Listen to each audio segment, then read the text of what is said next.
Hi everyone, myself Dr. Srinu Barla, HOD of Life Sciences, ఆయిచా degree college.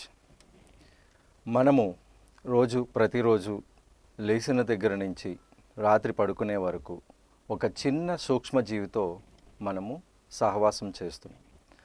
ఆ చిన్న సూక్ష్మజీవి మనకు ఉపయోగకరము మరియు హానికరం కూడా. హానికరం ఎలా అంటే మనము రీసెంట్గా కోవిడ్-19 అనే వ్యాధిని చూసాము. అది కరోనా వైరస్ వల్ల, అంటే అది చిన్న మైక్రో ఆర్గానిజం, దానివల్ల వస్తుంది. అలాగే మనకి ఆరోగ్యంగా ఉండాలి అంటే ప్రోబయోటిక్స్ కావాలి. ఈ ప్రోబయోటిక్స్ ఎక్కడి నుంచి వస్తాయి అంటే మనము రోజు పెరుగు తింటాం. ఆ పెరుగులో లాక్టోబాసిలస్, అది కూడా చిన్న సూక్ష్మజీవి. సో ఈ చిన్న సూక్ష్మజీవులు స్టడీ ఏదైతే ఉందో దాన్ని మనము మైక్రోబయాలజీ అంటాం. ఈ మైక్రోబయాలజీ కోర్సుని మనకి అందించేది ఆయిచా డిగ్రీ కాలేజ్.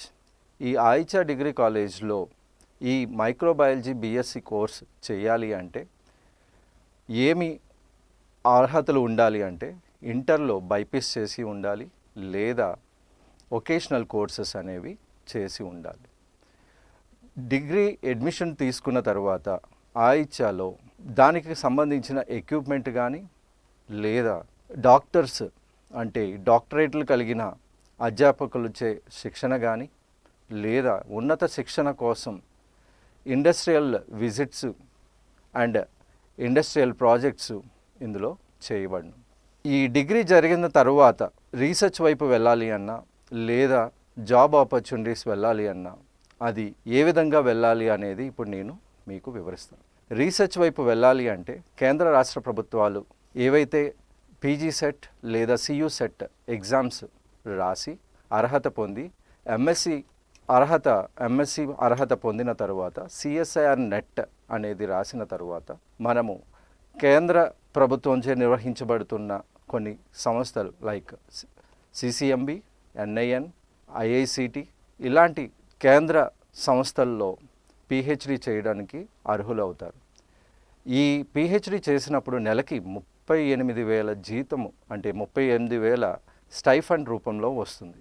దాని తర్వాత పిహెచ్డి కంప్లీట్ చేసిన తర్వాత మీరు సైంటిస్టులుగా దీంట్లో రాణించవచ్చు. మరియు ఇదే ఎంఎస్సి చేసిన తరువాత మీకు కేంద్ర రాష్ట్ర ప్రభుత్వాలు నిర్వహించబడే పోటీ పరీక్షల్లో కూడా మీకు అర్హత పొందుతారు. లేదు డిగ్రీ చేసిన తరువాత మీకు కేంద్ర రాష్ట్ర ప్రభుత్వాల ఉద్యోగాలు కావాలి అంటే కేంద్ర ప్రభుత్వం నిర్వహించే ఎఫ్సిఐ అంటే ఫుడ్ కార్పొరేషన్ ఆఫ్ ఇండియాలో కానీ, లేదా సిసిఎంబి, ఐఐసిటీల్లో క్లర్క్ లేదా టెక్నీషియన్ పోస్టులు అనేవి కండక్ట్ చేయబడతాయి. ఈ టెక్నీషియన్ పోస్టులు లేదా క్లర్క్ పోస్టులుకి ఈ డిగ్రీ చేసిన వాళ్ళు అర్హులవుతారు.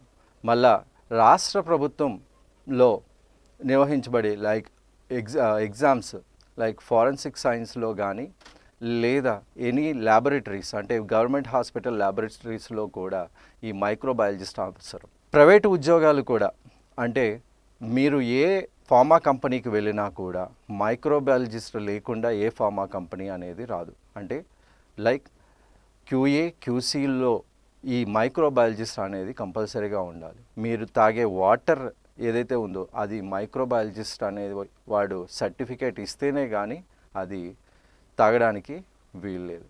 సో లాస్ట్లో నేను చెప్పబోయేది ఏంటి అంటే, మన దేశానికి కోవిడ్ లాంటి మహమ్మారిని కనిపెట్టాలి అన్నా, లేదా దాన్ని తరిమి కొట్టాలి అన్నా, లేదా దాన్ని ఐడెంటిఫై చేయాలి అన్నా మైక్రోబయాలజిస్ట్ అనేది కావాలి. ఈ మైక్రోబయాలజిస్ట్ని తయారు చేసే సంస్థే ఈ ఆయిచా నుండి మీరు బయటకు వెళ్ళిన తర్వాత ది బెస్ట్ మైక్రోబయాలజిస్ట్ అవుతారని నేను హామీ ఇస్తున్నాను. Thank you.